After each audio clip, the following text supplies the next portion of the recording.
வணக்கம். இந்திய நேரப்படி மதியம் 1:30 மணி செய்திகள். முதலில் தலைப்பு செய்திகளை காணலாம். பாகிஸ்தான் ராணுவம் தனது படைவீரர்களை முன்கள பகுதிகளை நோக்கி நகர்த்தி வருவதாக தகவல். எத்தகைய தாக்குதலுக்கும் பதிலடி கொடுக்க இந்திய ராணுவம் தயார் நிலையில் உள்ளதாக அறிவிப்பு. இந்திய விமானப்படை தளங்களை குறிவைத்து பாகிஸ்தான் ஏவிய ஏவுகணைகள், ட்ரோன்கள் தாக்கி அழிப்பு. பாகிஸ்தானின் சியால்கோட் விமான தளம் தாக்கி அழிக்கப்பட்டதாக கர்னல் சோபியா குரேசி தகவல். பாகிஸ்தான் குண்டுவீச்சில் காஷ்மீரின் ரஜோரி ஆணையர் ராஜ்குமார் தாபா உயிரிழப்பு.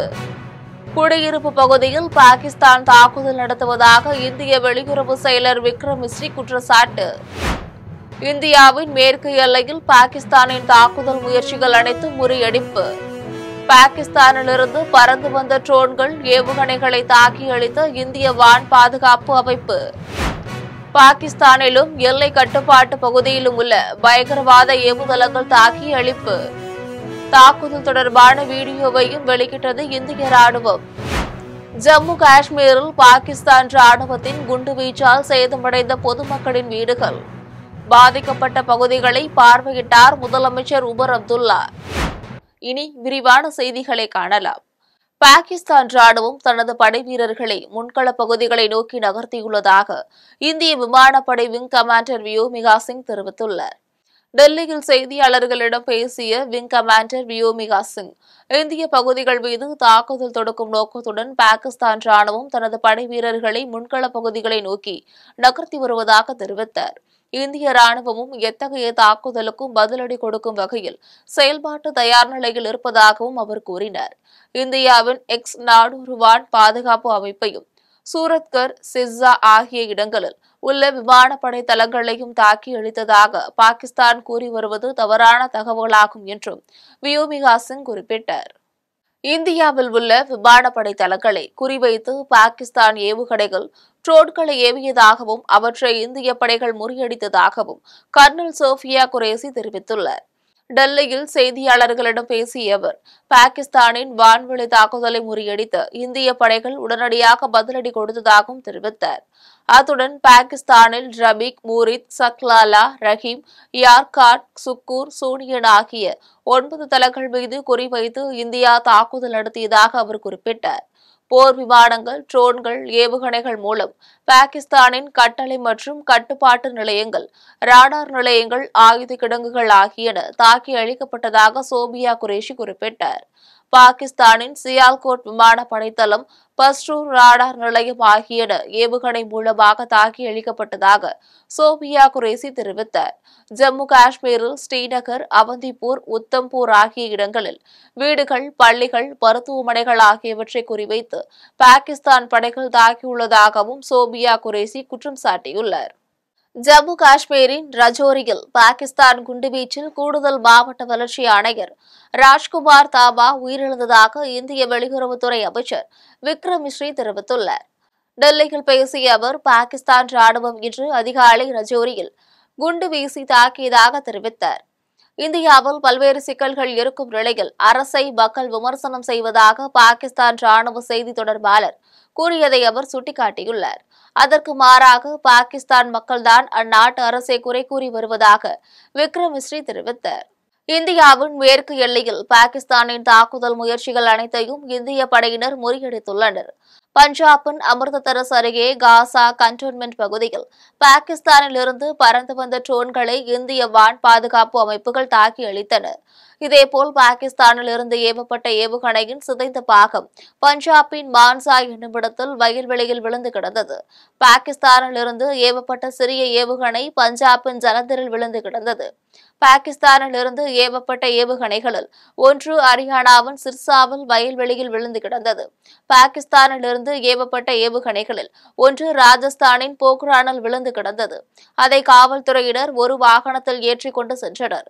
ராஜஸ்தானின் பார்மர் மாவட்டத்தில் பொதுமக்களின் குடியிருப்பு பகுதிகளில் மீது பாகிஸ்தான் ராணுவம் ஏவிய ஏவுகணைகளின் உடைந்த பாகங்கள் சிதறி கிடக்கின்றன. பாகிஸ்தானில் இருந்து குஜராத்தின் கட்ச் நோக்கி ஏவப்பட்ட ஏவுகணைகள், ட்ரோன்களின் எரிந்து சிதைந்த பாகங்கள் காட்டு தீயில் விழுந்துள்ளன. பாகிஸ்தானிலும் எல்லை கட்டுப்பாட்டு பகுதியில் உள்ள பயங்கரவாத ஏவுதளங்கள் தாக்கி அழிக்கப்பட்டுள்ளதாக இந்திய ராணுவம் தெரிவித்துள்ளது.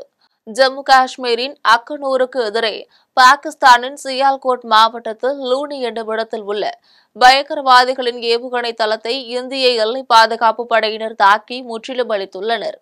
இதுகுறித்து வீடியோவையும் எல்லை பாதுகாப்பு படை வெளியிட்டுள்ளது.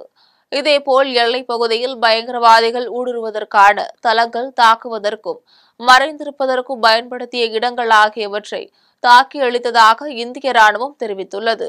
இந்த தாக்குதலில் பயங்கரவாதிகளின் உட்கட்டமைப்பும் திறன்களும் முற்றிலுமாக அழித்தொழிக்கப்பட்டதாக குறிப்பிட்டுள்ளது.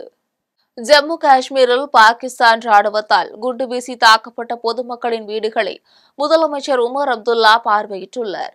பாகிஸ்தான் ராணுவம் காஷ்மீரில் எல்லையோரத்தில் உள்ள நகரங்களின் மீது துப்பாக்கிகள், பீரங்கிகளால் சுட்டும் ஏவுகணைகள் மூலமும் தாக்குதல் நடத்தியுள்ளது. இந்நிலையில் பாகிஸ்தான் குண்டுவீச்சால் சேதமடைந்த குடியிருப்பு பகுதிகளை காஷ்மீர் முதலமைச்சர் உமர் அப்துல்லா பார்வையிட்டார். பூஞ்ச் மாவட்டத்தில் பாகிஸ்தான் குண்டுவீச்சில் பொதுமக்களின் வீடுகள் சேதமடைந்துள்ளன. ஜம்மு காஷ்மீரின் ஊரியிலும் பாகிஸ்தான் குண்டுவீச்சால் வீடுகள் சேதமடைந்துள்ளன. இந்திய ராணுவத்திற்கு ஆதரவு தெரிவிக்கும் வகையில் சென்னையில் இன்று பேரணி நடத்தப்படும் என முதலமைச்சர் மு.க.ஸ்டாலின் அறிவித்துள்ளார். இது தொடர்பாக அவர் வெளியிட்டுள்ள அறிவிப்பில், பாகிஸ்தானில் அத்துமீறல்களுக்கும் பயங்கரவாத தாக்குதல்களுக்கும் எதிராக வீரத்துடன் போர் நடத்தி வரும் இந்திய ராணுவத்திற்கு நமது ஒன்றுபட்ட ஒற்றுமையையும் ஆதரவையும் வெளிப்படுத்த வேண்டிய தருணம் என்றார். அதனை வெளிப்படுத்தும் வகையில் ஒரு பேரணியை இன்று மாலை 5 மணிக்கு சென்னையில் உள்ள காவல்துறை இயக்குநர் அலுவலகத்தில் இருந்து தன்னுடைய தலைமையில் முன்னாள் படைவீரர்கள், அமைச்சர்கள், பொதுமக்கள் மற்றும் மாணவர்கள் பங்கு பெறும் பேரணி நடைபெறும் என்றும், தீவுத்திடலில் உள்ள போர் நினைவு சின்னம் அருகே பேரணி நிறைவு பெறும் என்றார். தமிழ்நாட்டு மக்கள், மாணவர்கள் இந்த பேரணியில் திரளாக பங்கேற்று நமது ராணுவத்திற்கு ஆதரவு தெரிவிக்க கேட்டுக் கொள்வதாக அதில் கூறப்பட்டுள்ளது. இந்தியா பாகிஸ்தான் எல்லையில் போர் பதற்றம் அதிகரிக்கும் நிலையில் 32 விமான நிலையங்கள் வருகின்ற 15ஆம் தேதி வரை மூடப்படும் என்று அறிவிக்கப்பட்டுள்ளது. இந்தியா பாகிஸ்தான் எல்லையில் போர் பதற்றம் ஏற்பட்டுள்ளது. இதனால் இந்திய வான் மண்டலங்களில் கட்டுப்பாடுகளை விதித்து விமான சேவைகளை ஒழுங்குபடுத்தி மத்திய அரசு உத்தரவிட்டுள்ளது. இந்திய அரசிடமிருந்து மறு உத்தரவு வரும் வரையில் பயணிகளின் பாதுகாப்பு நலன் கருதி இந்த நிலை நீடிக்கும் என்று அறிவிக்கப்பட்டுள்ளது. இந்த நிலையில் போர் பதற்றம் காரணமாக வடக்கு மற்றும் மேற்கு இந்தியாவில் உள்ள 32 விமான நிலையங்கள் வருகின்ற 15ஆம் தேதி காலை 5:29 மணி வரை மூடப்படும் என்று மத்திய சிவில் விமான போக்குவரத்து அமைச்சகம் அறிவித்துள்ளது. பயணிகள் புறப்படுவதற்கு குறைந்தது 3 மணி நேரத்திற்கு முன்பே விமான நிலையங்களை அடையுமாறு விமான நிறுவனங்கள் அறிவுறுத்தியுள்ளன. எல்லையில் பாகிஸ்தான் தாக்குதல் நடத்தி வரும் நிலையில் பஞ்சாபில் சிக்கிக் கொண்ட தமிழ்நாடு மாணவர்கள் சென்னை திரும்பியுள்ளனர். பாகிஸ்தானுக்கும் இந்தியாவுக்கும் இடையே போர் பதற்றம் அதிகரித்து வரும் நிலையில் வட மாநிலங்களில் படித்து வரும் தமிழக மாணவர்களை பத்திரமாக மீட்க முதலமைச்சர் மு.க.ஸ்டாலின் தலைமையிலான தமிழ்நாடு அரசு பல்வேறு நடவடிக்கைகளை எடுத்து வருகிறது. எல்லையில் பாகிஸ்தான் தாக்குதல் நடத்தி வரும் நிலையில் பஞ்சாபில் சிக்கிக் கொண்ட தமிழ்நாடு மாணவர்கள் அரசின் உதவியால் பத்திரமாக சென்னை திரும்பியுள்ளனர். அதன்படி பஞ்சாப் மாநிலம் ஜவந்தரிலிருந்து 5 மாணவர்கள் விமானம் மூலம் சென்னை வந்தடைந்தனர். விமான நிலையத்தில் செய்தியாளர்களிடம் பேசிய மாணவர்கள், தாங்கள் தங்கியிருந்த இடத்தில் ட்ரோன் தாக்குதல் நடந்ததாகவும், பாதுகாப்பு கருதியே அங்கிருந்து புறப்பட்டு சென்னை வந்து சேர்ந்ததாகவும், பல மாணவர்கள் தொடர்ந்து சென்னை திரும்பிக் கொண்டிருப்பதாகவும் அவர்கள் தெரிவித்தனர். ஃப்ரைடே நைட் கரண்ட் ஆஃப் ஆகி ஃப்ரைடே நைட் கரண்ட் ஆஃப் ஆச்சு. அதுவும் இல்லாமல் வானத்தில் ராக்கெட் இதானெல்லாம் பார்த்தனால பேனிக் ஆகிட்டோம். பேரண்ட்ஸும் பேனிக் ஆகிட்டாங்க. அதனால் பேரண்ட்ஸ் கிளம்பி வீட்டுக்கு வந்துடுங்க, என்ன ஆனாலும் பார்த்து பத்திரமா எல்லாரும் சேர்ந்து வீட்டுக்கு வந்துடுங்கன்னு சொன்னாங்க. பாகிஸ்தான் அத்துமீறலை தொடர்ந்து பஞ்சாபின் 3 பகுதிகளுக்கு ரெட் அலர்ட் விடுக்கப்பட்டுள்ளது. பாகிஸ்தான் ராணுவம் கடந்த 3 நாட்களாக இந்திய எல்லைகளை தாக்கி வருகிறது. இந்திய ராணுவம் தொடர்ந்து பதிலடி கொடுத்து வருகிறது. இந்நிலையில் காஷ்மீர், பஞ்சாப், ராஜஸ்தான் மற்றும் குஜராத் மாநிலங்களை குறிவைத்து பாகிஸ்தான் நடத்திய தாக்குதலை இந்தியா முறியடித்தது. மேலும் பாரமுல்லா, ஸ்ரீநகர், அவந்திபுரா, ஜம்மு உள்பட இந்தியாவின் 26 இடங்களை குறிவைத்து பாகிஸ்தான் நடத்திய ட்ரோன் தாக்குதலை வானிலேயே இந்தியா அளித்தது. அதனைத் தொடர்ந்து குடியிருப்புகளை குறிவைத்து பாகிஸ்தான் தாக்குதல் நடத்தி வருகிறது. எல்லையோரத்தில் வசிக்கும் பொதுமக்கள் பாதுகாப்பான இடங்களுக்கு வெளியேற்றப்பட்டுள்ளனர். மேலும் எல்லைப் பகுதிகளில் பதற்றம் நிலவி வருகிறது. இந்த நிலையில் எல்லையில் நேற்றிரவு முதல் பாகிஸ்தான் அத்துமீறி நடத்தி வரும் தாக்குதல்களில் அரசு அதிகாரி அதிகாரி உள்ளிட்ட 5 பேர் உயிரிழந்தனர். பாகிஸ்தான் அத்துமீறலை தொடர்ந்து பஞ்சாபின் அமிர்தசரஸ், பதின்டா, ஜலந்தர் ஆகிய 3 பகுதிகளுக்கு ரெட் அலர்ட் விடுக்கப்பட்டுள்ளது. பாகிஸ்தானின் அத்துமீறல் தொடர்வதால் மக்கள் தேவையின்றி வீடுகளை விட்டு வெளியேற வேண்டாம் என எச்சரிக்கை விடுக்கப்பட்டுள்ளது. பொதுமக்கள் பொது இடங்களில் கூடுவதற்கும் பஞ்சாபின் 3 மாவட்ட நிர்வாகம் தடை விதித்துள்ளது. இந்திய பகுதிகளை அழிக்கவே பாகிஸ்தான் கடன் நிதியை பயன்படுத்துவதாக ஜம்மு காஷ்மீர் முதலமைச்சர் உமர் அப்துல்லா குற்றம் சாட்டியுள்ளார். IMF எனப்படும் சர்வதேச நாணய நிதியத்திடம் பொருளாதார நெருக்கடியை காரணம் காட்டி பாகிஸ்தான் $1 பில்லியன் கடன் கேட்டுள்ளது. இந்த நிதியை பயங்கரவாத நடவடிக்கைகளுக்கு பாகிஸ்தான் பயன்படுத்துவதாக கூறி அதற்கான ஓட்டெடுப்பை புறக்கணித்தது. இருப்பினும் இந்தியாவின் எதிர்ப்பை மீறி பாகிஸ்தானுக்கு $1 பில்லியன் கடன் வழங்குவதாக பாகிஸ்தான் அறிவித்துள்ளது. இந்நிலையில் ஜம்மு காஷ்மீர் முதலமைச்சர் உமர் அப்துல்லா இதற்கு எதிர்ப்பு தெரிவித்து தன்னுடைய எக்ஸ் தள பக்கத்தில் பதிவிட்டுள்ளார்.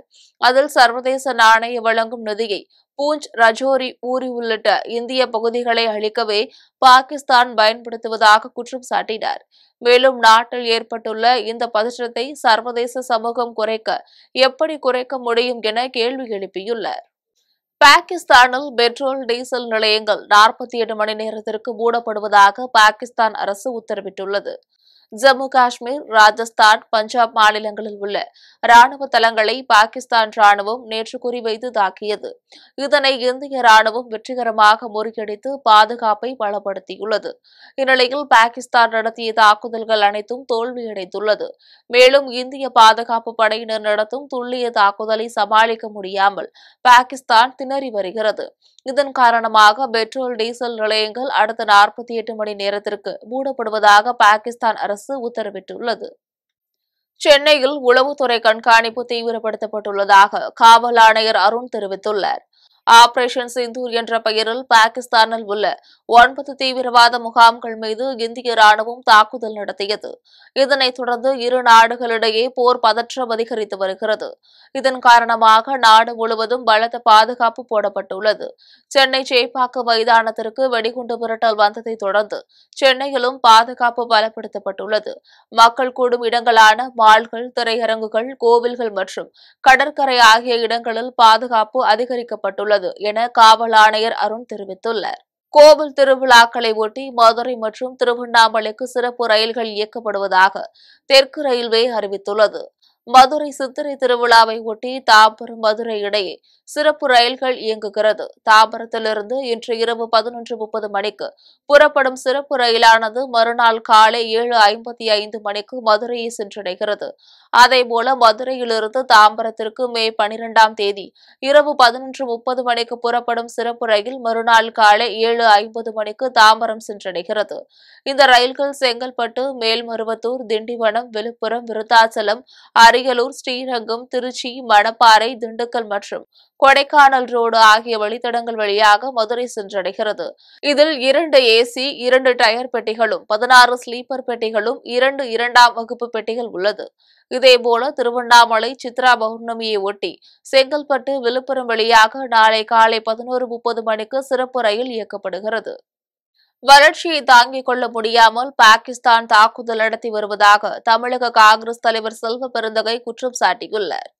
சென்னை புதுப்பேட்டையிலிருந்து எக்மோர் வரை தமிழ்நாடு காங்கிரஸ் கமிட்டி தலைவர் செல்வ பெருந்தகை தலைமையில் தேசிய கொடி ஜெய்ஹிந்த் பேரணி நடைபெற்றது. இதில் தமிழக காங்கிரஸ் தலைவர் செல்வ பெருந்தகை, தமிழ்நாடு காங்கிரஸ் கமிட்டி முன்னாள் தலைவர் KV தங்கபாலு, நாடாளுமன்ற உறுப்பினர் ராபர்ட் புரூஸ் ஆகிய அகில இந்திய காங்கிரஸ் கமிட்டி தேசிய செயலாளர் அறிவழகன் ஆகியோர் கலந்து கொண்டனர். இதையடுத்து தமிழக காங்கிரஸ் தலைவர் செல்வ பெருந்தகை செய்தியாளர்களை சந்தித்து பேசினார். அப்போது அவர் பாகிஸ்தான் ராணுவம் நடத்தி வரும் தாக்குதலுக்கு கண்டனம் தெரிவித்தார். இந்தியாவின் வளர்ச்சியையும் ஒற்றுமையையும் பார்த்து தாங்கிக் கொள்ள முடியாமல் பாகிஸ்தான் தாக்குதல் நடத்தி வருவதாக தெரிவித்துள்ளார். இப்படி ராணுவத்தை வலிமையான ராணுவ கட்டமைப்பாக வளர்த்தெடுத்தவர்கள் நம்முடைய தலைவர் பெருமக்கள். இந்த வலிமையான கட்டமைப்பு இன்று பாகிஸ்தான் தீவிரவாதிகளை திக்குமுக்காட ஓட செய்திருக்கிறது. ஆகவே இந்த பேரணி என்பது ராணுவத்தோடு நாங்கள் இருக்கிறோம். எங்களுடைய ராணுவ வீரர்களை இந்திய தேச மக்கள் அனைவரும் ஒன்றிணைந்து அவர்களுக்கு நன்றி செலுத்த கடமைப்பட்டிருக்கிறோம். புதுச்சேரியில் ஆன்லைன் மோசடியில் ஈடுபட்ட கும்பலை போலீசார் தீவிரமாக தேடி வருகின்றனர். புதுச்சேரியில் பல்வேறு செயலிகளை பதிவிறக்கம் செய்து முதலீடு செய்தால் இரட்டிப்பு லாபம் கிடைப்பதாக மோசடி கும்பல் ஒன்று விளம்பரம் செய்துள்ளது. இதில் 3500 ரூபாய் கட்டணம் செலுத்தினால் 30 நாட்களுக்கு தினசரி 112 ரூபாய் தருவதாக மோசடி செய்து ஏமாற்றியுள்ளது. இதில் ஏமாற்றமடைந்த மக்கள் புதுச்சேரி சைபர் கிரைம் போலீசாரிடம் புகார் அளித்துள்ளது. இதன் அடிப்படையில் காவல்துறையினர் வழக்கு பதிவு செய்து மோசடி கும்பலை தேடி வருகின்றனர். மேலும் பொதுமக்களிடம் ஆன்லைன் விளம்பரத்தை நம்பி யாரும் முதலீடு செய்ய வேண்டாம் என போலீசார் அறிவுரை கூறியுள்ளனர். தூத்துக்குடி விமான நிலையத்தில் 4 அடுக்கு பாதுகாப்பு போடப்பட்டுள்ளது. தூத்துக்குடி விமான நிலையத்திலிருந்து சென்னை மற்றும் பெங்களூருக்கு விமானங்கள் இயக்கப்பட்டு வருகின்றன.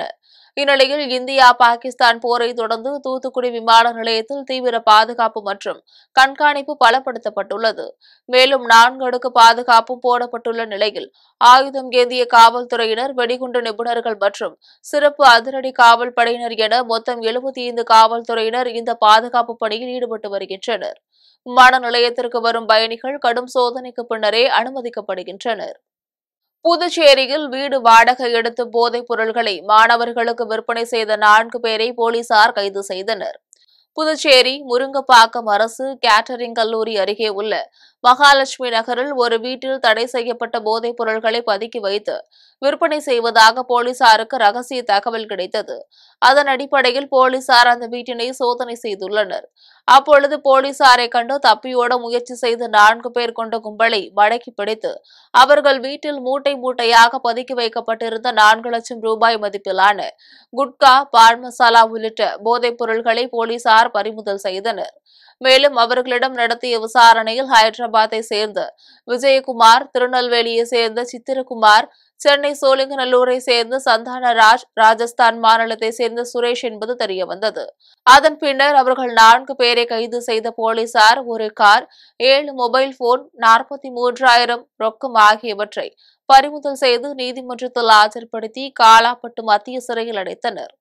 தமிழகத்தின் பல்வேறு பகுதிகளில் நடைபெற்ற ஆன்மீக நிகழ்வுகளை தற்போது சிறிய தொகுப்புகளாக காணலாம். செங்கல்பட்டு மாவட்டம் மாமல்லபுரத்தில் உள்ள தசையன பெருமாள் கோவிலில் திருத்தேரோட்டம் வெகு விமரிசையாக நடைபெற்றது. அலங்கரிக்கப்பட்ட தேரில் தலசயன பெருமாள் பூதேவியுடன் எழுந்தருளி பக்தர்களுக்கு அருள்பா அளித்தார். இதில் திரளான பக்தர்கள் கலந்து கொண்டு வடம் பிடித்து தேரை இழுத்தனர்.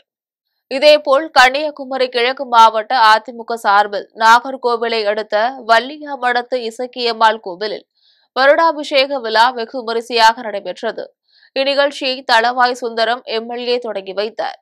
இந்திய எல்லையில் போராடும் முப்படை வீரர்கள் சிறப்பாக பணியாற்றிடவும் அவர்களின் உடல் நலம் சிறந்து விளங்கவும் சிறப்பு பிரார்த்தனைகள் நடத்தப்பட்டது. இதில் ஏராளமானோர் கலந்து கொண்டு சாமி தரிசனம் செய்தனர். ராமநாதபுரம் மாவட்டம் ஏர்வாடி தர்காவில் சந்தனக்கூடு திருவிழா கொடியேற்றத்துடன் தொடங்கியது.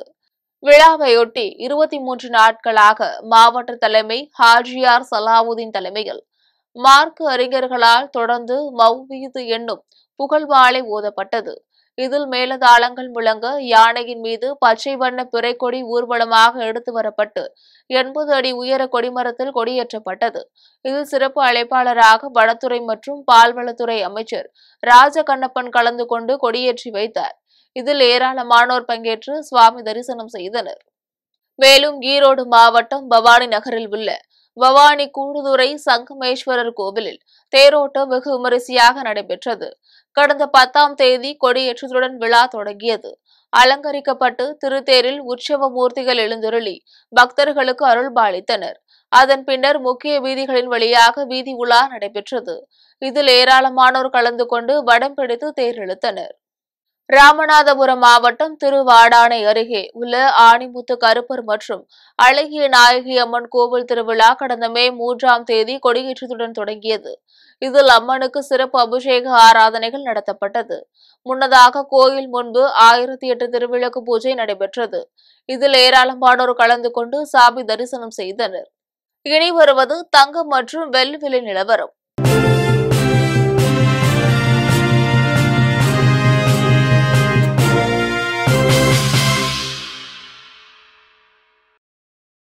சென்னை சென்னையில் ஆபரண தங்கத்தின் விலை ஒரு சவரன் 72,360 ரூபாய்க்கு விற்பனை செய்யப்படுகிறது. சென்னையில் இன்று ஆபரண தங்கத்தின் விலை கிராமிற்கு 30 ரூபாய் அதிகரித்து 9,045 ரூபாய்க்கு விற்பனை செய்யப்படுகிறது. மேலும் ஒரு சவரன் 240 ரூபாய் அதிகரித்து 72,360 ரூபாய்க்கு விற்பனை செய்யப்படுகிறது. 24 கேரட் தூய தங்கம் ஒரு சவரன் 78,944 ரூபாய்க்கு விற்பனை செய்யப்படுகிறது. மேலும் 1 கிராம் வெள்ளி 110 ரூபாய்க்கும் 1 கிலோ வெள்ளி 1,10,000 ரூபாய்க்கும் விற்பனை செய்யப்படுகிறது. மீண்டும் ஜம் தலைப்பு செய்திகள். பாகிஸ்தான் ராணுவம் தனது படைவீரர்களை முன்கள பகுதிகளை நோக்கி நகர்த்தி வருவதாக தகவல். எத்தகைய தாக்குதலுக்கும் பதிலடி கொடுக்க இந்திய ராணுவம் தயார் நிலையில் உள்ளதாக அறிவிப்பு. இந்திய விமானப்படை தளங்களை குறிவைத்து பாகிஸ்தான் ஏவிய ஏவுகணைகள் ட்ரோன்கள் தாக்கி அழிப்பு. பாகிஸ்தானின் சியால்கோட் விமான தளம் தாக்கி அழிக்கப்பட்டதாக கர்னல் சோபியா குரேசி தகவல். பாகிஸ்தான் குண்டுவீச்சில் காஷ்மீரின் ரஜோரி ஆணையர் ராஜ்குமார் தாபா உயிரிழப்பு. குடியிருப்பு பகுதியில் பாகிஸ்தான் தாக்குதல் நடத்துவதாக இந்திய வெளியுறவு செயலர் விக்ரம் மிஸ்ரி குற்றச்சாட்டு. இந்தியாவின் மேற்கு எல்லையில் பாகிஸ்தானின் தாக்குதல் முயற்சிகள் அனைத்தும் முறியடிப்பு. பாகிஸ்தானிலிருந்து பறந்து வந்த ட்ரோன்கள் ஏவுகணைகளை தாக்கி அழித்த இந்திய வான் பாதுகாப்பு அமைப்பு. பாகிஸ்தானிலும் எல்லை கட்டுப்பாட்டு பகுதியிலும் உள்ள பயங்கரவாத ஏவுதளங்கள் தாக்கி அழிப்பு. தாக்குதல் தொடர்பான வீடியோவையும் வெளியிட்டது இந்திய ராணுவம். ஜம்மு காஷ்மீரில் பாகிஸ்தான் ராணுவத்தின் குண்டுவீச்சால் சேதமடைந்த பொதுமக்களின் வீடுகள். பாதிக்கப்பட்ட பகுதிகளை பார்வையிட்டார் முதலமைச்சர் உமர் அப்துல்லா. இத்துடன் ஜெம் செய்திகள் நிறைவடைகின்றன. மீண்டும் ஜெம் செய்திகள் மாலை 6 மணிக்கு. உடனுக்குடன் செய்திகளை காண ஜெம் லைவ்.tv என்ற இணையதளத்தில் இணைந்திருங்கள். நன்றி, வணக்கம்.